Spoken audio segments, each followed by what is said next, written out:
better call somebody. It's me. It's that B-I-G-T.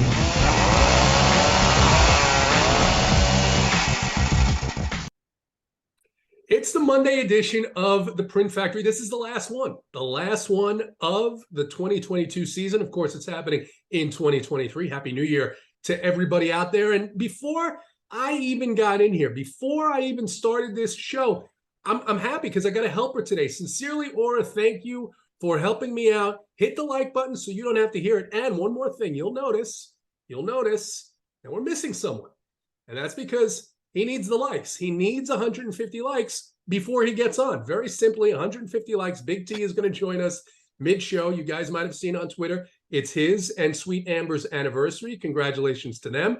So he's just finishing up some things. He'll be in here as soon as we get 150 likes. CDOME, Happy New Year to you. It looks like you're sitting in a lovely place, Looks a little cloudy out there, maybe a little bit of, it can't be June gloom because it's January, but Happy New Year to you. How are you doing on this fine Monday morning? Yeah, no, Happy New Year. Currently locked out of my place, so I had to come upstairs to the conference room. I wish I had a good story for it, but unfortunately I don't. Just one of those things where got to make it happen, man. This was the last Print Factory show, so obviously got to make things happen. I think Big T is late. Now that you mention it, his anniversary. Yeah. This is workbench season. So kudos to him if he's putting in a little bit of extra time, and the stamina must be up there. So that kind of worries me for March. But yeah, I'm excited to get into this slate. We actually have two good teams after what we've seen the last few weeks. But no, I'm excited to hang out with you and talk about it, and we'll pick some winners. Yeah, and we're climbing. We're going to get there. We're going to, at 94 likes, 190 watching. Remember, 150, he gets in here. I can't say exactly what he's doing. It's no coincidence, though, that it's the anniversary and he's late. So, I mean, as for me, CDOME, and I want to ask you this question because today it's the official observance of New Year's Day, right? Yesterday was New Year's, but a lot of people are off. And I went to the gym my usual time today around lunchtime. And during the year, I like to do that because while other people are stuffing their greedy little faces, I'm in there getting some work in, sweating it out. And I go today, and you know what I see, right?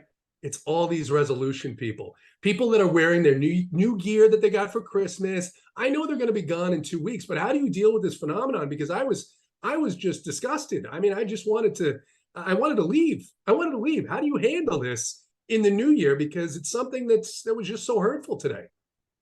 You got to pick your spots. Thankfully, we got a nice gym at the place where I live, so I'm going to be sticking around there for the next couple of weeks because I know how it is. People go into the regular gyms that you go into. They all have these goals. They all have these resolutions, and then 2 weeks from now they'll all be dwindling out and phasing out. It's kind of like you want to go to like the new thing. It sounds exciting, but then reality sets in. Man, they lose motivation, and they're just back to their old ways. So we let them do that, and then we go back in and we continue and keep it going. Yeah, I may have to find a nice hotel gym somewhere in the area here and just hop in there, tell everyone there that, yeah, I'm just trying to maintain, but I'm going to need to avoid it because it was tough, Snyder. It is the absolute stone worst. Remember, hit the like button. We're climbing to 150, and then Big T is going to join us. Can't wait for that to happen, but we need the likes to get there first. You mentioned it, CDOME. All season long, it seems like most of these Monday night games have just been tough to talk about. We've seen the Colts several times. We've had the Steelers are a good team, but they're not an exciting team. And now tonight, it seems like maybe the NFL has rewarded us. They said, hey, you stuck with us through these terrible games all season long, and now you're going to get two teams. Number one, the old guys showed us yesterday, Aaron Rodgers and Tom Brady, that they're not done. But now we get the next generation. Joe Burrow, Josh Allen, the Bills in Cincinnati. Bills favored by 2.5, a 50.5 point total. And as far as injuries, not a ton here for the Bengals. This is potentially pretty important news. Offensive tackle Lyle Collins is going to miss this game. Could be big because, of course, earlier in the season, the Bengals had significant issues with protecting Joe Burrow with the offensive line. For the Bills, not a ton here either. Jordan Poyer is officially questionable. It looks like center Mitch Morse is going to return from that concussion. One other note, Stephon Diggs suffering through an illness earlier in the week. He did not practice on Saturday, but he doesn't carry a designation.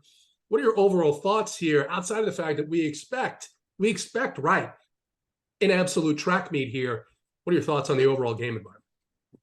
Yeah, no, this is an electric matchup, and both of them are coming in on 2 winning streaks, right? Buffalo's won their last 6, Cincinnati's won their last 7. They both look great. Believe it or not, there's playoff implications with this matchup. Cincinnati still has a road to the #1 overall seed, and so does Buffalo. So when you look at this, it's more than just a regular season matchup with 2 teams that are really on fire, to say the least. But there's also a lot of star power in this game. So the roster construction and how you kind of want to look at tonight, because there's $1 million up for grabs tonight. I think this might be, if not was this like the second or third milli maker on a Monday night that we've seen all season? Because they usually do that in the beginning of the year, but there's a lot of star power here. I mean, there's about 4, 5, 6 guys that you can look at. And then after that, it's like, oh, wow, it drops off pretty significantly. So I'm curious to kind of hear, your thoughts. Once Big T joins, we'll get his thoughts as well. But just an initial look. I mean, you would assume this is a track meet. You would assume that both these teams do like the pass. Buffalo has kind of gone, this like weird little hybrid of a running game, as we've seen the last few weeks, to some extent, with Singletary, with Cook, and then obviously you have the wheels of Allen. But when you look at it from the grand scheme of things, they're both good against the run. It's hard to run on these teams. So you would think, initially that we want to look at this passing game tonight and really who can we fit in these lineups that, that can really help us take down a milli maker. So no, I'm really excited to talk about this game. It's probably one of the best, primetime games we've had all season.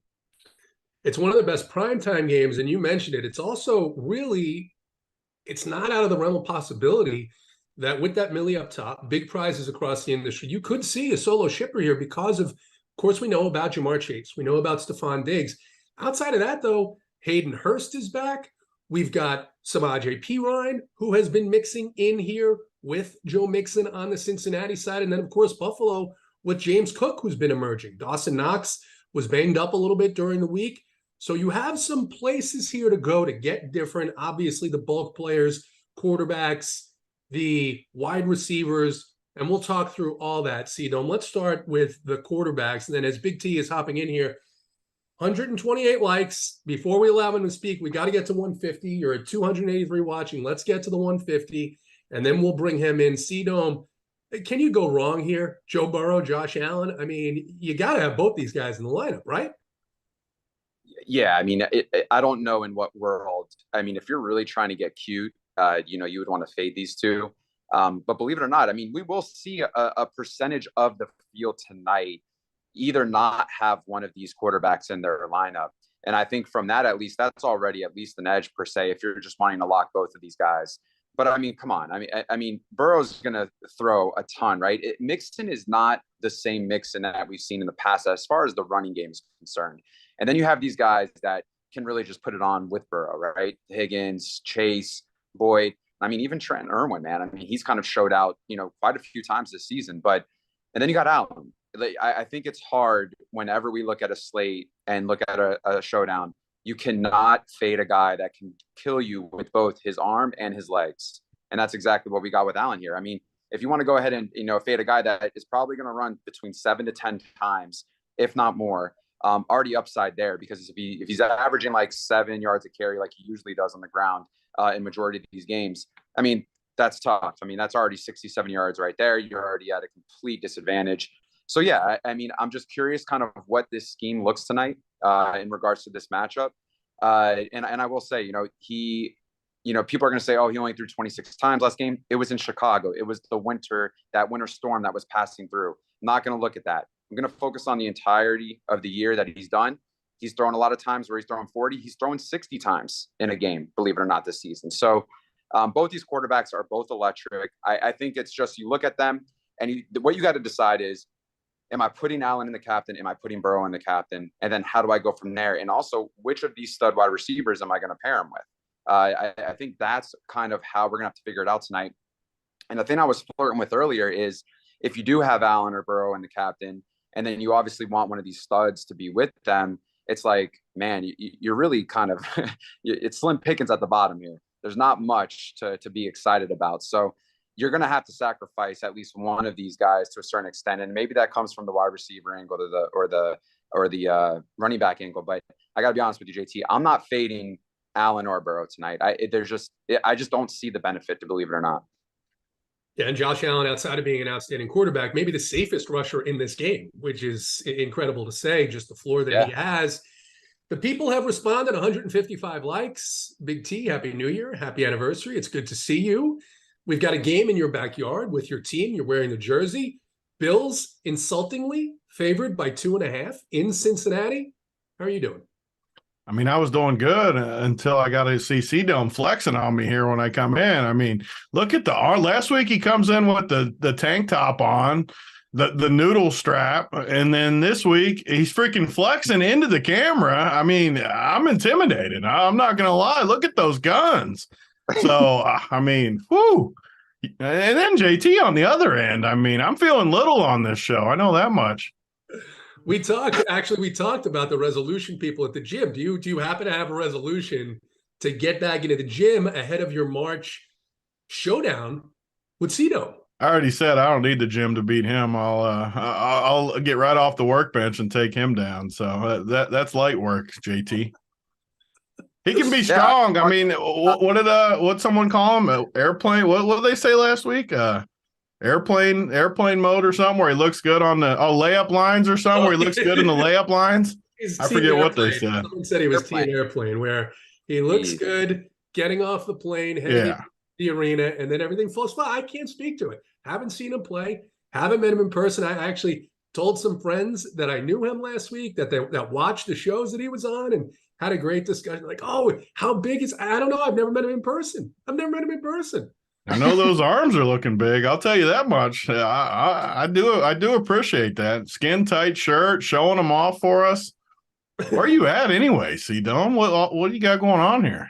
I'm locked out of my place. I was telling JT before the show, I had to drop off my car to a Porsche this morning, and I forgot to take my fob. So it's a holiday today, believe it or not, and concierge isn't working, so I'm locked out. So I had to make things happen for the print factory up on the rooftop.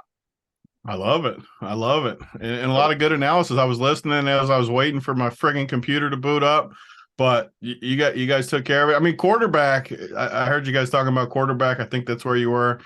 I don't know how you fade either one of these guys either. And the hard part of this slate is going to be exactly what CDOME just said. There's just not much down low unless you just literally want to punt and hope you just get lucky with something. I'd rather not do that, though. It's not how I like to build.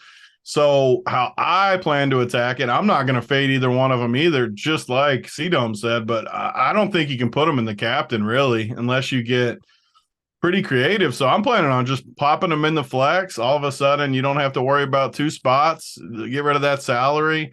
It seems like a mid-range, somewhere in there, captain-type slate. We got to find who it is. But I know for sure at quarterback, I want to play both of these guys. And you know what?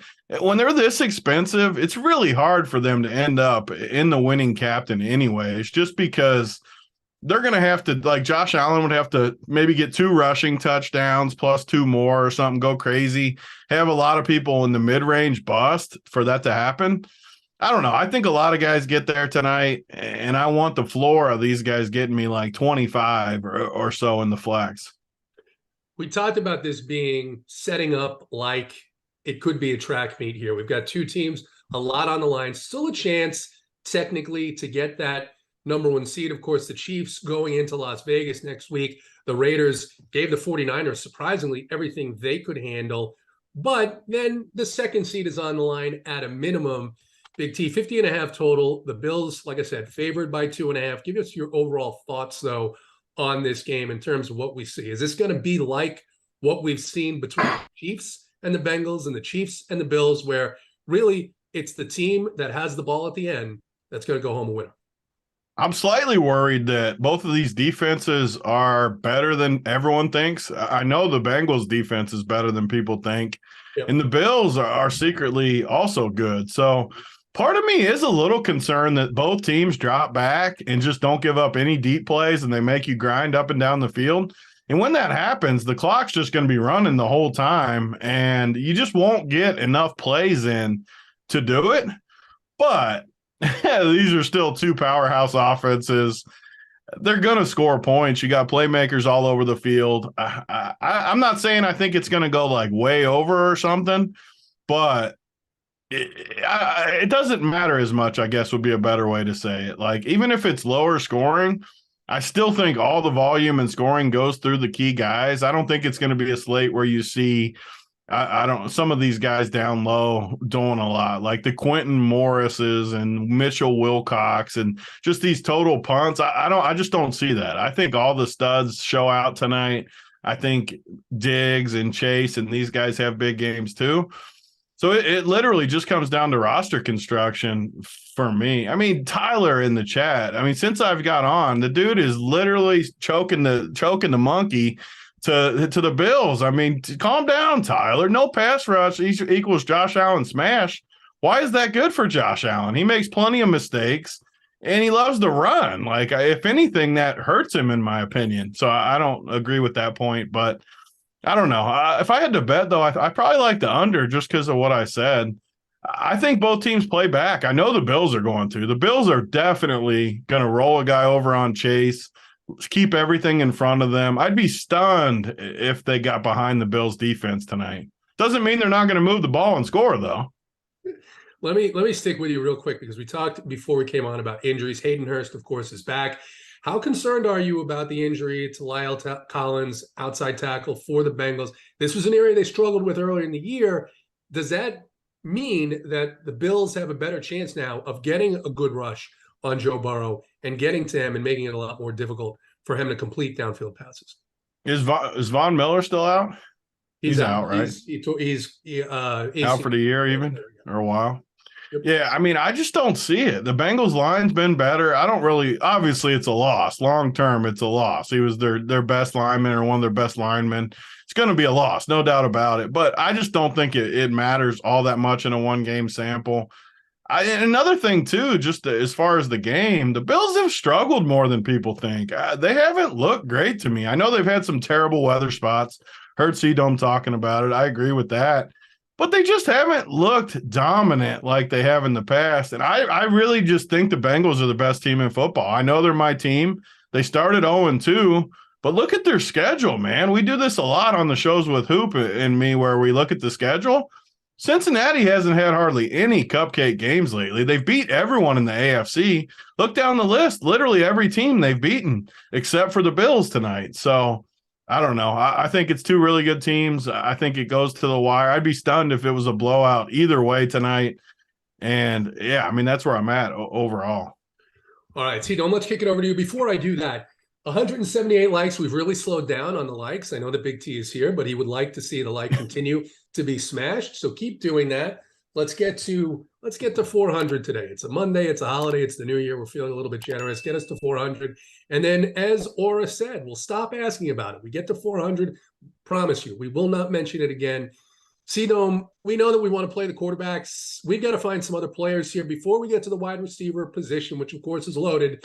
Mixon, Singletary, Cook, Samaje Perine has mixed in here and there. A little bit less of late. What are you looking at in terms of the running back position, and who are your favorite targets here? Yeah, I think if I'm looking at running back, right, we're looking at Joe Mixon first. I guess the question you got to ask yourself is, how efficient can he be tonight? Because running wise, he's only had one 100-yard game on the season. Came against Carolina. As you know, Carolina has struggled against the run throughout the course of the year.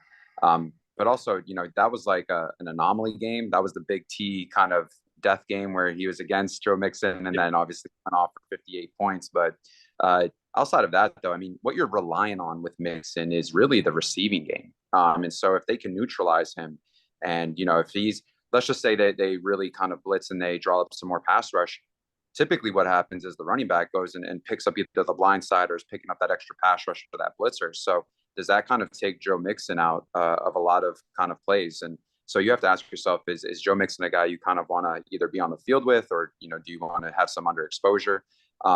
Because you're going to have to fade a stud tonight. And so looking at it, I guess the real question is given how good Buffalo's defense is with the running game, how effective can Joe Mixon be? And then, outside of that, it's really hard to kind of decipher between, Singletary and Cook, because both kind of get utilized. They both have kind of the same snap rate.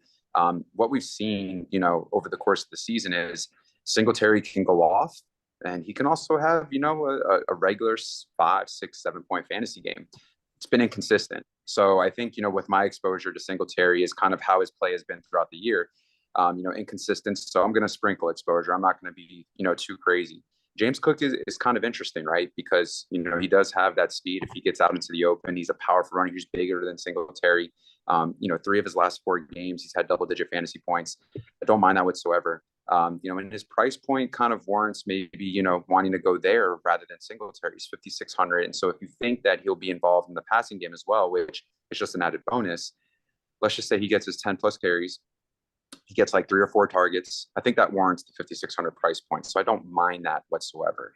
Samaje Perine is a little bit more difficult for me because of his price point at 4,600.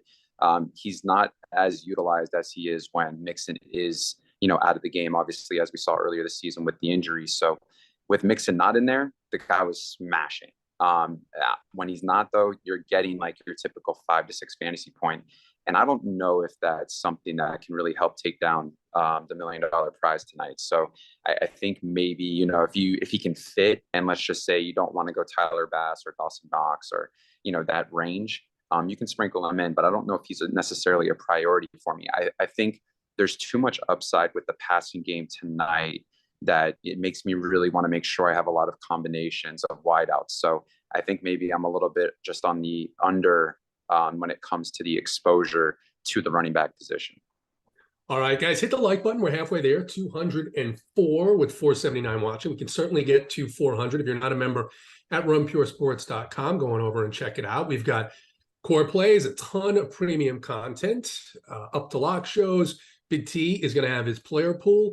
CDOME is going to be putting out his leverage chart and who are the best, most likely to be optimal plays, as he does for every single showdown. Our biggest fan, one of the biggest fans of this show, Tyler, is in there going back and forth. He's getting the chat all charged up. And with that said, Big T, I'll bring it over to you because you have what is really about a 50-50 split with Singletary and Cook now on the Buffalo side. Those are generally situations we like to avoid, but in showdown, that could be advantageous, where one of these guys could be the guy that gets the big plays in their 50% share. And then you have Mixon priced up a little bit, probably not a bad price for him, given how he's normally priced, but $9K with all the weapons they have. And then, of course, Samaje Perine looks like he's back to being the backup now, but we have seen him have these kind of outlier games, even when Mixon has been active. Are you looking at any of these running backs tonight?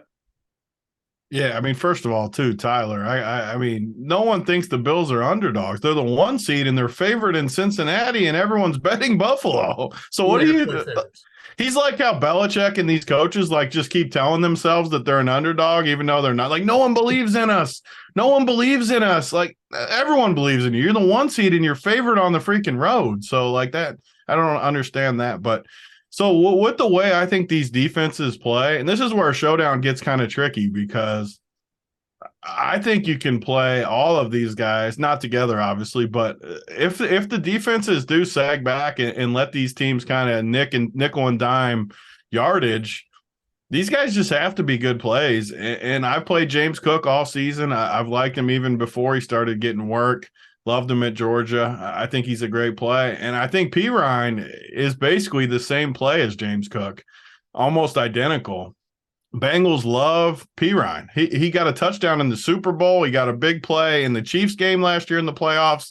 Yeah, is he going to get the same workload as Mixon or Cook or these guys? He'll probably only get like 30 to 35% of the work tonight, I bet. But it's showdown. All it takes is one screen to the house, and he's going to be 10% owned, and he fits that price point that really helps us a lot tonight. I mean, you need prices like James Cook and Perine to fit these studs in. So I think I like both of these guys. My least favorite is Mixon just because of the price point. I know he screwed me earlier in the year. I really don't see a ton of difference between Perine and Mixon, though. Same with Singletary and Cook. I think they're pretty similar plays, honestly. Whoever looks good they're gonna ride the hot hand more too, I think, in Buffalo. But I don't know. Like, I don't really see. I'd almost rank them just based on price because We want the studs. We've already talked about both quarterbacks, Chase, Diggs, T, Gabe, all those guys are great plays. We want them in, so I would rank the running backs from reverse to the top, actually. P. Ryan, then Cook, then Singletary, then Mixon. But I really do think they're all in play. And if these teams play the defense I think they will and sag and let little plays here and there, I think you could see two of these guys pop up in the winter. And it's an interesting build, too, if we're playing the two quarterbacks. I really don't think that many people will start their teams with two quarterbacks and two running backs. That's just a different roster construction, and I really like it. Another thing, all these guys can catch the ball, right? They're not guys that just hand it off. You could easily see one or two of these guys catch a screen and go to the house. I really like it. A lot of people are going to punt with just total scrubs tonight just to fit the studs. I'd much rather pop one of these guys in the captain and take my chances. Uncle T, Terry Niehaus, Happy New Year to you. He is in the chat as always being helpful. He confirms the Bills are indeed a favorite. He just bet the Bengals plus 2.5 at Barstool. So, Uncle T, thank you for being in here. And Tyler, thank you for getting everybody riled up in the chat. CDOME, bring it over to you here in terms of the running backs we've talked about, wide receivers. You've got Chase, you've got Diggs. Now, if Big T is right, and it looks like maybe they're going to try and bracket Jamar Chase, and you have to have some interest here, maybe more interest in T. Higgins or even Tyler Boyd. Hayden Hurst is back. Talk about him when we get to running backs. And then with the Bills, we've wanted to see Gabe Davis break out. We've wanted Gabe Davis to be a thing. He has at times. He just has not very often this season. 6,400 for him. Isaiah McKenzie. Man, Isaiah McKenzie has broken some slates, particularly the Thanksgiving slate. He's 2,800, probably going to get some run out of the slot. It does concern me a little bit that Cole Beasley is now on the active roster. What are you looking at here in terms of the wide receiver position? Yeah, this is kind of the money position, right? Because there's just so many weapons, and I think we could have a significant edge tonight, maybe against the general public, when looking at this. And so, from like a leverage perspective, I think two guys that really stand out is Tyler Boyd, and then obviously a guy that really teases us throughout the year, but we seem to go always back to him, and that's Gabriel Davis. I'll start off with Gabriel Davis first, right? Davis and Diggs are in a really good situation tonight. They're two of the top 17 in air yards, okay? And let me tell you why this is important. Cincinnati really gets hit hard when it comes to the deep ball. On the year, they're third in the league of giving up the highest average depth per target. This is where, I could see Gabe Davis kind of shining. And I'll tell you what, you put Gabe Davis in the captain, and he has one of those games like we've seen throughout the year. That's really going to put us in a good spot. I think he does get a couple deep balls tonight. I could see him having one of those Gabe Davis style nights. Same thing with with Diggs. He's in a great spot. But Gabe Davis, I want to say he is the leader in the NFL with the most air yards in comparison, to actual average depth of targets. So he is like the perfect combination tonight when maybe looking at a guy that you can put in captain and, like Big T said, still have Allen, still have Burrow in the flex. And then obviously McKenzie is interesting. You can always kind of, put him in a situation where he's going to be on the field, right? He's going to play 20 to 25 snaps. But someone else that's kind of interesting, that's kind of, has kind of had incremental growth in his snap share is Shakir. Shakir, he played 25 snaps last week. It was 39% of the snap share, more than McKenzie. He is one of those cheap guys I think we can focus on tonight. And the reason why is because when he does play and he's active, he's going to be on the field at least 20% of the time. I think that warrants the price point alone. But here's what you're hoping for. You're hoping for that big average depth of target. You're hoping for that bomb. So I think Shakir is a guy that we can really focus on tonight and look at as a piece that says, okay, if I'm going studs at the top, I'm really trying to focus on who I can look at the bottom. I don't think there's anything wrong with an $800 Shakir. Now, I'm not saying that this is like a smash play. What I'm saying is that if he gets in a situation where he gets 2 to 4 targets, and one of those just so happen to be a very long deep ball, which it lines up with where Cincinnati can really struggle, this is the perfect combination. Especially it allows you to have that cap room to get the guys at the top. On the other side, let me ask you this though about Shakir, just because I get what you're saying, right? This is a deep threat. You're looking for one ball, only one target in each of the last 3 games. Now you have Beasley up. It seems a little crowded. How many lineups are you building before you get to Shakir? Yeah. Are we sure Beasley's up for? Have they announced it? He played last week, so But then they sent him back down, though. I think after that. okay. I literally don't know. I'm asking. I'm not saying he is. I'm just saying we need to, because it is somewhat big news because of these other guys. Yeah. I will say CDOME, you answered the question. I'll go ahead and research that right now. Yeah. I mean, when he's been active, when I look at the two, like he played 4 snaps, Shakir played 16. He played 6 snaps last week. Shakir played 25. It's like, he played 11 one week. Shakir played still 22. Like Shakir's way faster and he's way more likely to have at least a bigger role on the field. You're just hoping for the home run. And so, how long does it take to like get him into a lineup? Well, it depends. I mean, if I'm playing all studs, like I have to play him like to some extent. So I want to have exposure to him because I want 4 guys. Like you can play an Allen, Burrow, Diggs, Chase lineup. Same thing with Higgins. And so that benefits you extremely. So I don't mind that. So that's to answer your question. But on the other side of the ball, when you look at where can you target Buffalo in the passing game, well, it's the slot. They give up a lot of touchdowns in the slot. Well, who runs almost 80% of the time out of the slot consistently for the Bengals? Well, that's Boyd. And so Boyd's had some big breakout games this year. His price point is nothing to kind of be scared of. He's $5K. I got to be honest with you, given kind of what we've seen throughout the season with him, he's another big play guy. If they are attacking him and they're trying to neutralize Chase on the outside, which you would think would be normal and what we've seen throughout the course of the season, well, then, who's next? Well, yeah, you have Higgins right on the other side of the ball. But I think that leaves really Boyd open for the middle of the field and for like these short slants and kind of just having that, ability to attack him. So I think he's another guy that we can focus on for the captain, just like a Gabe Davis play that kind of opens up this roster construction for rostering both quarterbacks. So, he's going to get 4, 5, 6 targets at $5K, knowing that he's a big play guy. Also, he's a guy that can, be looked at in the end zone. Don't mind it whatsoever. He's had quite a few games this season, 14, 12, 10, 32, 12, 23, 13. I'll tell you what, I'll take that at $5K. So, what we're looking at right now, we're looking at it from like a ownership standpoint. Right now, we're looking at about 20 to 22 projection aggregate across quite a few sites. And so guess what? That's already a huge edge on the field. So obviously Higgins and Chase are, going to be sprinkled throughout the rotation of the lineup. And then I think another guy that's interesting that he has had a couple games is Trent Irwin. A lot of people won't pay that price point though, believe it or not. So I think that's one area we can also look at and take advantage of, specifically on the fact that if other guys are locked down or they're playing a defensive scheme to kind of, make sure the outside doesn't, take advantage. Well, guess what? Irwin's played out of the slot. Irwin's 4,400. 3% of the field only want to play him. Don't mind it. So these are the guys that we can kind of rotate out in the receiving core that makes sense, in my opinion. And, who you want to put in the captain, I think they're all, viable to some degree. But I really think Gabe Davis and Tyler Boyd, both under 5% projection ownership, look very interesting because it opens up the rest of your roster for you. And so that's just something to take into consideration. All right, so we have the answer. My bad on that. Cole Beasley did move back to the practice squad, so it looks like he's not going to be available tonight. Now that we've cleared, they can still activate him though, right? Like, or is it done for the day? Yeah, you need to see inactives. I don't think they'll come out until like 6:30, something like that, 7:00. So definitely keep an eye on that because it could be big. It could be big. You can always see someone that's not active that you expect it to be.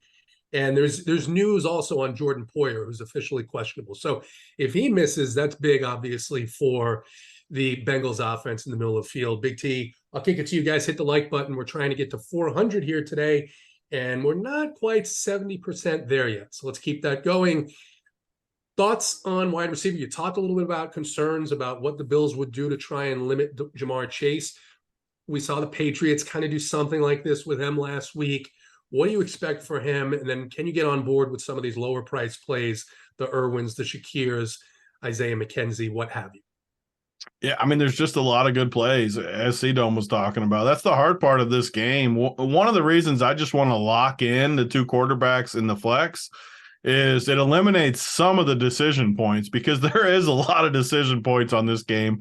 And it is a perfect slate to play more teams than just one, to play 5 or 10 or 20, or because you're going to need to. I mean, like, I can pretend that I'm super confident Chase outscores T. Higgins, but as we've seen the last 2 years, it is literally a coin flip. I mean, it could go either way. Chase is obviously a better receiver, but the defenses know that. They could roll a guy over. You just don't know. And the nice part tonight, we usually, like, T. Higgins is 2 or 3K cheaper, and the ownership meets in the middle. Tonight, T. Higgins is almost as expensive as Diggs and Chase, so he just has to be the forgotten guy. Out of all the receivers on the whole board, T. Higgins has to, and I'm sure CDOME's chart's going to show this because it always shows the right stuff. T. Higgins just has to be one of the best leverage plays of the slate. He just has to be. There's no way around it. He's got all the upside in the world. And there's no possible way he can be more than like 30% owned. He just can't be. I wouldn't be surprised if he comes in the 20s even, which is pretty crazy to me. So I like him. The Bengals, you pretty much always know where they're going to go. Although Irwin, I mean, you could play Irwin, especially on FanDuel. 4,400 though. I know he's crushed. I have a hard time clicking him over the kickers and stuff even. So I don't think I'll have Irwin on DK with all the receivers healthy tonight, but he's crushed. He's looked good. He's got a good chemistry going with Burrow, and I do like what CDOME said. The guy's for sure going to be like 3% owned because of that price. So who knows? You could even see an injury and get him more playing time, as we always talk about. So like all those guys. And then the Buffalo side, obviously you're going to like Diggs if you can get him in there. It's tough, though. I mean, if you're playing 2 quarterbacks, which we agree we want to, I mean, you can't really play more than one of these top guys. So you're going to have to choose between Chase, T, and Diggs. I don't know. I don't know what the answer is from those 3. I really don't. That's where it comes down to just kind of taking some shots on all of them, because they could end up on the winner. I don't like to take a cop out, but I just don't have an answer on those 3. I think T's the best play just because of ownership. But I mean, that's saying Chase and Diggs, you're not really going to be able to play them. I mean, even if you play those 3 in the utility, you got only 5,700 for your last 3 spots. So, I mean, can you even do it where if you wanted to play like Diggs and Chase in the flex even? I mean, you're down to 3,400. You can't really do it. You really can't play 4 of those guys without totally punting a spot, which I don't really want to do tonight. So I don't know. I like all the receivers, though. We need to make sure about Beasley, because I think he could still get called up. Either way, I don't necessarily want to play him. I mean, I'd rather just play Shakir, like CDOME was saying. But it is kind of big news, though, because they have a lot of guys. I mean, Diggs, Gabe, McKenzie, Shakir, Beasley, all these guys are in play with Josh Allen. He spreads it around, and it's showdown. So, I don't know. I like him. My favorite play is receiver. I didn't really harp on which one I like the most. What do they got to do, JT, to get the plays today? Because I'll save it for the plays of the day. I'll give it to the members, obviously, over at Run Pure if we don't get it. But right. I do have one guy I like the most at receiver. I think the 400 is an achievable goal. 598 watching. If you haven't been paying attention, as Aura said before we even started here, if you hit the like, then we stopped talking about it. More importantly, you got to 150. Big T came on. Goal number 1 accomplished. Excellent job. You get to 400, and Big T gives you the guy that he really likes out of all of these players at receiver. How many do they need to get CDOME to take his shirt off? Oh man. I mean, I can't go lower than 400, right? That would be insulting to our guy CDOME. I can't do that. So let's say 500. 500 CDOME takes the shirt off. Hank Mardukas says, does anyone have a feeling that CDOME is going to end the show in base jump? I guess you haven't been paying attention. This is a man who dropped his Porsche off. His Porsche is being serviced right now. You look at the place that he's living, it's fantastic. He just jetted to Miami. Talk to the concierge. Talk to the concierge in the building, right? His sister showed him something where now he doesn't even have to carbonate his own wine. This man has everything to live for. Absolutely everything. I'm still impressed by the shape of those muscles, too. I mean, he is flexing on us. I think Jared, I honestly do you think believe the it's 200 now? Do you believe the 200 pounds? Yeah, I'm still a little quiet. The legs are still chicken legs, so I'm not sure on the 200. I'm talking mainly about the arms. Okay, that's fair. That's Yeah. fair. CDOME. Let's ask a question in preparation of March. Can you throw it down? Can you get above the hoop and jam it? No chance. It's usually like an in and out, like like No chance. CDOME's dunking. Get out of here. I mean, listen. Get out of We'd love to here. see Well, it. we We'd can love say to- a lot of stuff, but CDOME is not dunking. Listen, you saw Aaron Gordon. You saw Aaron Gordon's dunk. Oh my God. Get out of here. Hit the like button if you want to see CDOME dunk on Big T in Yeah, March. we can do whatever you want to say. You can do I'll do a DC bet. If CDOME dunks on me, you guys can throw something. That will never in a million years happen. I'd retire myself. Whatever you guys want to do, I'm retired from life if he dunks on me. This is going to be fun. 400 to get to Big T's play. 500. CDOME is not going to base jump, but maybe he'll take off that tight black shirt. CDOME, we'll move over to you now and talk through what I think is one of the more interesting positions, which is the tight end. And the reason why is Dawson Knox been getting the targets here back again. 4,800 looks like a nice price for him. And then Hayden Hurst back. He was a key cog earlier in the year. He's $3,000 on DraftKings. Any interest? I don't think personally you can go to Wilcox or any of these other tight ends, but maybe I'm not seeing everything. What do you think? Knox, Hurst, anything else at the tight end position? One thing that Buffalo's done good on the season is they haven't given up a touchdown to a tight end. So, how valuable does that make Hayden Hurst in this situation? They're very good at just taking the tight end out of the game. Good linebacking core too. So I don't know if I'm necessarily high on Hurst. And I think, people will play him because of the price point. He's cheap, right? He'll be on the field quite a bit.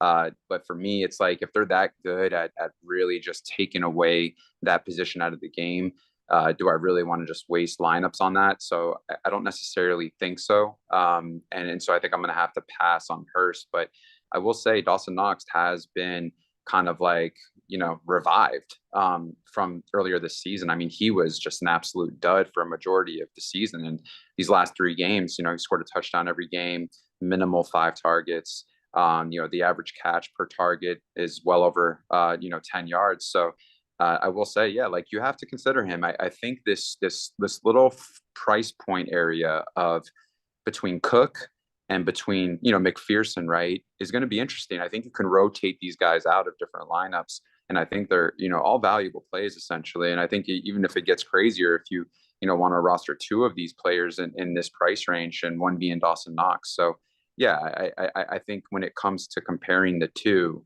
I think Dawson Knox has just really a significant advantage over Hurst. And the way that Buffalo plays defense and takes out the tight end, I just don't see it. And Wilcox, I mean, he had 6 targets against New England, and 3 against Tampa. It is interesting, but I guess if you come down to a situation where you have the salary and it's between Wilcox and Shakir, you could try both of them out. I don't mind that, but I think out of all these guys, when it comes to the tight end position, I think Knox would be a priority. I think him and Allen have got some synergy going, and I think I want to continue on that momentum that they have together.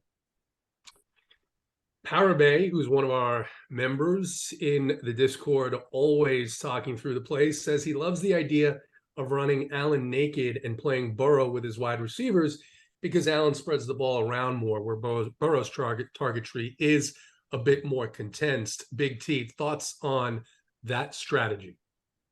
Yeah, I completely agree too. And again, we're going to have to make decisions. The good part about having teams like this tonight is we have a lot of really good players. The hard part is you got to make decisions too, because you're going to have to fade some of these guys. You can't just go in there and play them all. So I like that. I mean, you got to take some stands and go in certain directions, and I could definitely see that. And you can also play different things with Allen. Like if you just fading Diggs and Gabe alone with him makes you a little bit different. And then you can pop in maybe a running back like we talked about with him. Just a lot of things you can do different. But I like that. I mean, Burrow, you really know where he's going to go with the ball. I can almost guarantee you either Chase or T has a good game. So all of a sudden, there's a rule right there. You play both quarterbacks, you play one of Chase or T, all in the flex, and then just see where it pushes you, which we've been talking a lot on the show about, but it pushes you into that mid-range where we like a lot of these guys. So yeah, I agree with what he's saying exactly. So I like that. Well, one of the decision points for me is tight end, like CDOME said.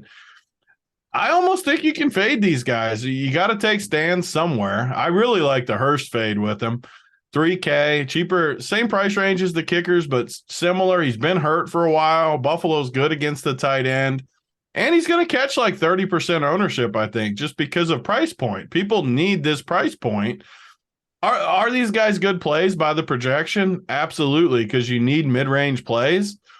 I just have seen Dawson Knox play for too long, and when you need him to do something like in these spots, I just kind of feel like he lets down. And 4,800 feels cheap, but it's not that cheap for what you need. So I'm not saying I'm going to full fade Dawson Knox because I haven't built teams yet, and maybe I need that salary point. But I can almost guarantee you I fade Hayden Hurst. I'm not playing Will Cox, not playing Quentin Morris. So the only guy I would play at all is Knox. But honestly, I can guarantee you I'm not going to play him on my main team, which is always the one I have the most money behind. Maybe I have him a little bit in my 150, but I'm leaning towards fading the tight end because when we talked about the running backs and the receivers, I don't really have any strong takes. I like all of them. So you can't just play everyone, at least the way I play. I don't want to go in and not take any stands. Sure, sometimes it bites me and I get made fun of for different things, but it's because I take stands. I want to take stands, and I think the tight end is a spot I can really take a stand on. All right, 327 likes, 650, nearly 650 watching. We get to 400. We get to the plays of the day. And Big T says he's got a good one cooked up. Big T, I'll stick with you because you're right. These kickers are cheaper than Dawson Knox, Evan McPherson, 4K, Tyler Bass, 4,200 on DraftKings. And then the defenses, which doesn't look like there's a lot of interest from people in right now. Bills, 3,600, Bengals, 3,400. You talked about the kickers, haven't really mentioned the defenses. Any interest at all in any of these defenses? And in terms of the kickers, who are you prioritizing here? Both of these guys, particularly McPherson, have been very, very good. Yep. And these are the games that kickers become even better plays just because you need fillers. I mean, you need to eat salary at a cheaper price point where you can get a floor. We're going to get ceilings from our good guys. We only need our kickers to get 10 points tonight. I know I talk about that number a ton in these showdown shows, but you give me 10 from this price range, kicker or cheap guy, I'll take 10 every single time and try to win from other positions. So, yeah, I like both kickers. I like McPherson a little bit more just being at home. I think Buffalo gambles a little bit more too, going for it and different things like that. It's not a position that I think you have to force in just because I do think the mid-range is pretty good, like the running backs and stuff. I think they have a little higher ceilings. But I love these guys. I'll definitely have at least field level of these guys. And the good part about the defense is I don't think they're really going to be played tonight. I don't love them. Don't get me wrong. I don't feel great about them. But they're a way you can get different too. Play one of these defenses and you're almost guaranteed to be different. All it takes, I mean, we talked about the line for the Bengals. The Bengals can always get sacked, always. Burrow threw a terrible pick six last week.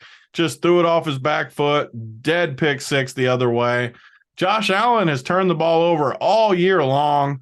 So, yeah, we look at the game. I mean, are you excited to play these two defenses? Hell no. But it's showdown, and you got to be different. And both of these teams have turned the ball over. So I think they're more than reasonable plays. And, like, if I had to play one of these or Hayden Hurst at a similar price, I'm taking the defenses. I really am at an ownership discount. So I don't know. I'm not in love with the Ds, but I will definitely be above the field on them. 339 likes. We're going to 400 for the plays of the day. Polish Prince says play Irwin. Polish Prince, hit the like button. Help us get to 400, and we will give you much better plays than Trent Irwin, according to Big T, that is. So go ahead. Why does Tyler keep saying Bills 5-1? What does 5-1 mean? He wants to play Onslaught, 5 Bills, 1 Bengals. Oh, Showdown 5-1.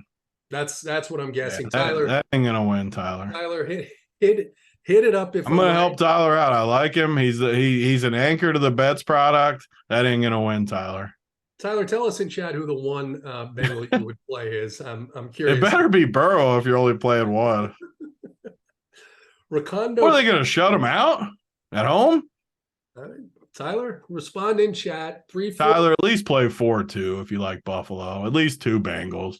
You just got in there, 661 watching. We can easily get to the 400, 500 for a little gift from CDOME. CDOME, kickers, defenses. And remember, guys, you got about 7 minutes here to get those 46 likes to get to 400.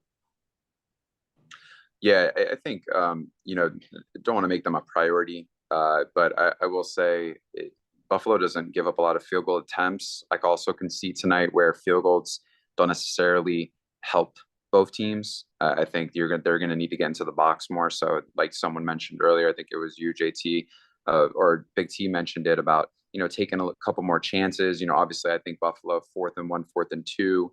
Typically they go for it. I could see the same thing happening for Cincinnati if they're like that 30 to 40 yard range. These offenses are so potent that if someone gets down 2 touchdowns, field goals aren't necessarily going to work. I will say though, if I am looking at the 2, I would take Tyler Bass over Bengals, over McPherson, specifically because Bengals do give up a lot of field goal attempts per game. And, let's just say Buffalo just has really some good extended drives, and they also could be up, or Burrow turns it over, and that lead continues to get bigger and bigger. If Buffalo does just so happen to, or both teams get out to a big lead, they're going to tackle on the points. So, but they're just not priorities for me. I love the pass catchers tonight. I really want to focus on how many I can fit in one lineup. And then also the defenses is like, yeah, like you have them just because you never know.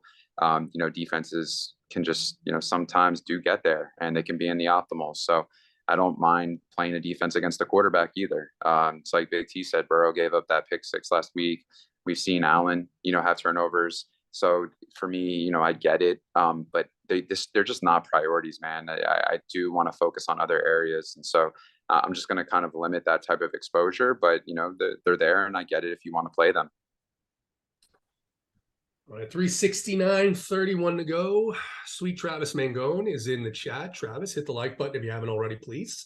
Thank you very much. Hank Mardukas says 369 is a nice number. Indeed, it is.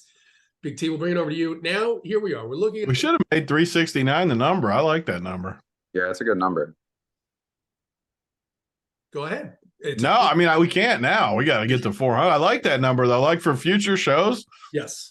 I think that's a good number, 369.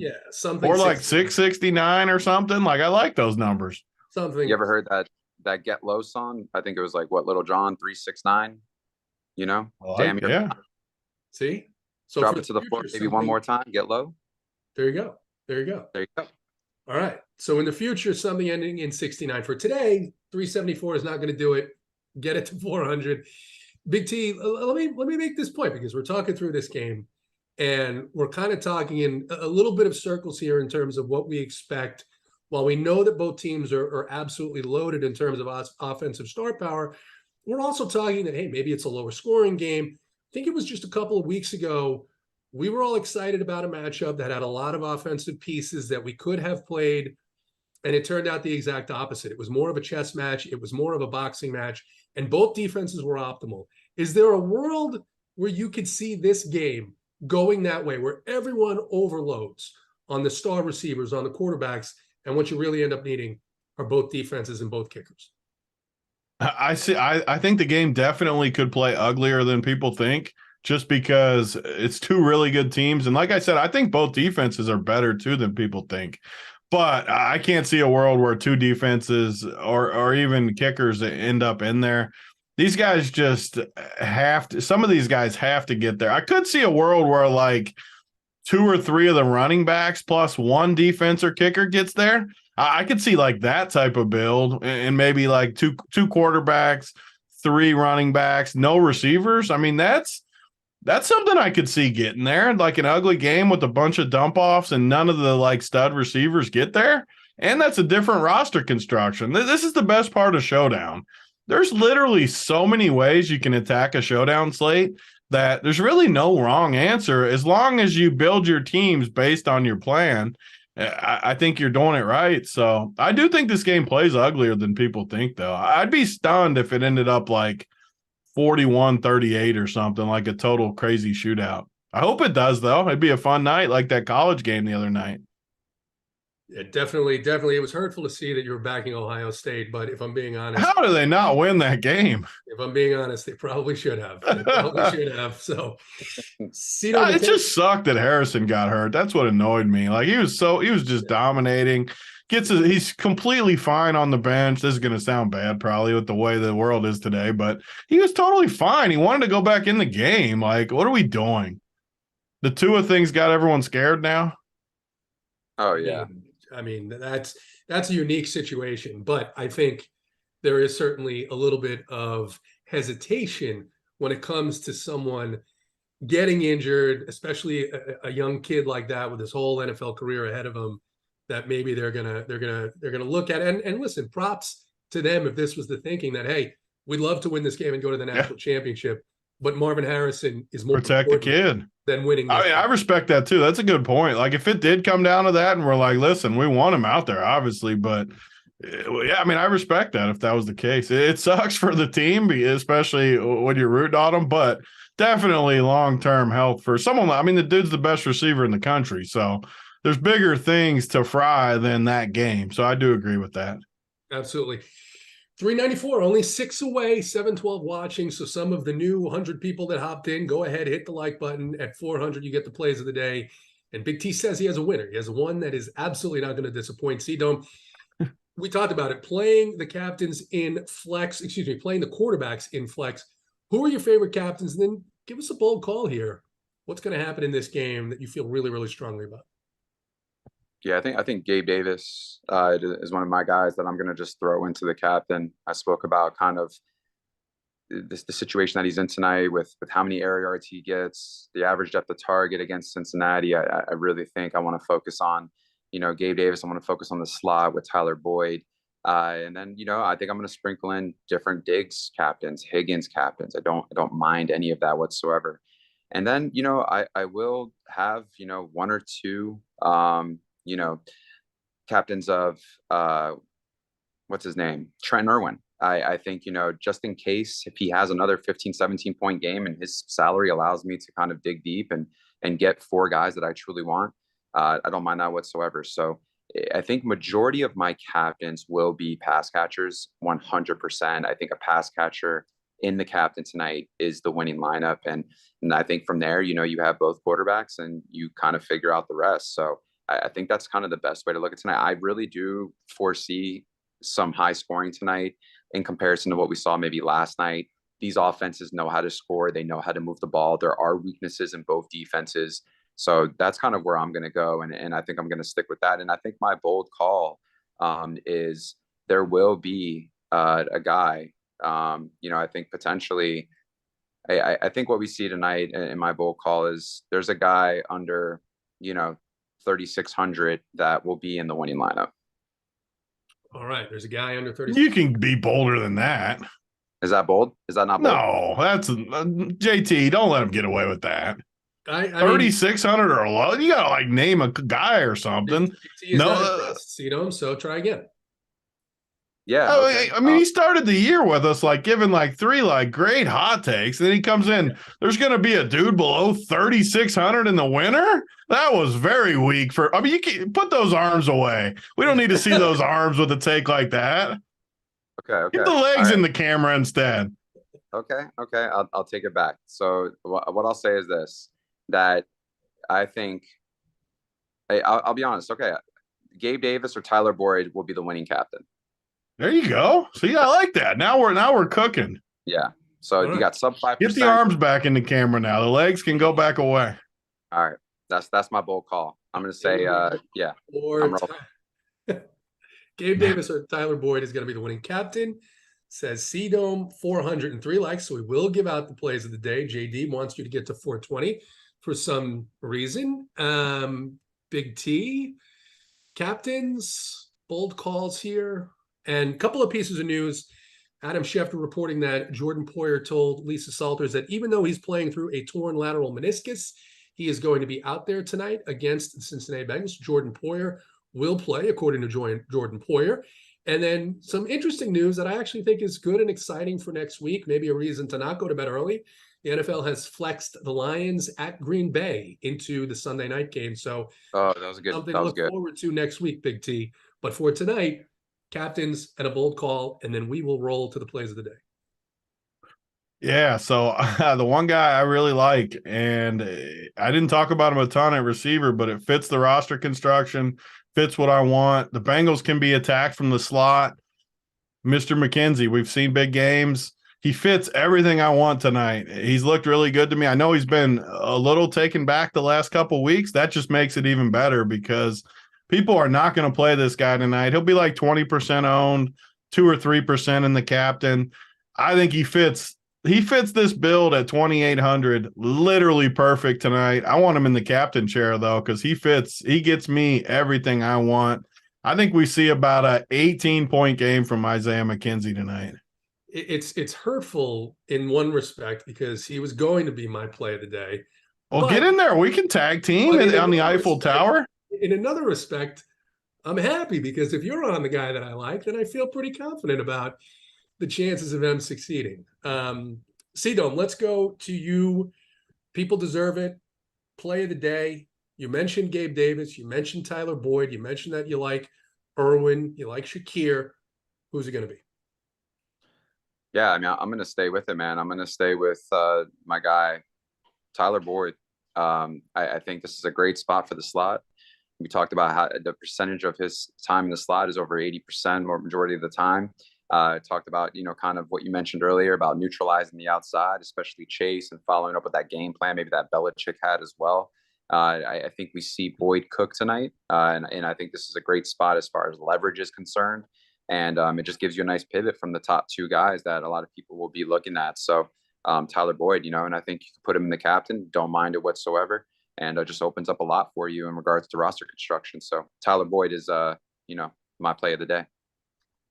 Excellent. And I was going to go with Isaiah McKenzie. There's no other low-owned player that I feel all that strongly about. So Big T, I'll let you go ahead and take it away. Close us out with anything you want to say for the people. I want you in there with me. I like when we double down on something. You got to make it officially your play of the day too, because I like Boyd on our team too. I feel good about what we're doing here. Both quarterbacks with Boyd and McKenzie. I think that's a core for the show. Honestly, like I feel and it gives you a lot of flexibility for those last two spots. I think we got upside. We got everything you could want. Even if you popped. How much is left if you played one, even if you played one of the quarterbacks in the captain, which I don't necessarily want to do, but say you played. What's that? You could put McKenzie in the captain. I'm not going to give the whole thing, but you could put McKenzie in the captain, have both quarterbacks, have Chase, have Gabe Davis, or you can have Higgins, do whatever you want, but you can literally do so much. I'm just, even with the four guys though, like I put Josh out. I'm just saying, just to show how much our core from the show you can play. Even if you play Josh Allen, who's the most expensive in the captain, you still got 7,150 for two spots.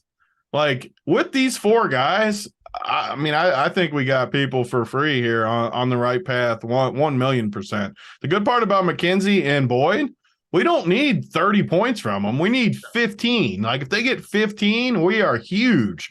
So I absolutely love where we're at here. This feels. Sorry, go ahead, Tito. I was going to say McKenzie's leverage. When you look at it and you tie in his ownership with his price point and his projection, he's like the second or third highest leverage player tonight in this matchup. So, there is some truth to kind of it. If all goes well, McKenzie, I don't mind it whatsoever. It's just his lowest price point of the season. This feels exactly like what we saw on Thanksgiving, where it was like, hey, no one's going to play this guy. And all of a sudden you're going to see a lot of passes to him over the middle. McKenzie and the captain, he's absolutely getting on the jet and heading over to France probably tomorrow morning. That'll do it for us for Big T and CDOME from the Concierge's special conference room in San Diego for Helmet Behind the Scenes. Helmet, get us out of here.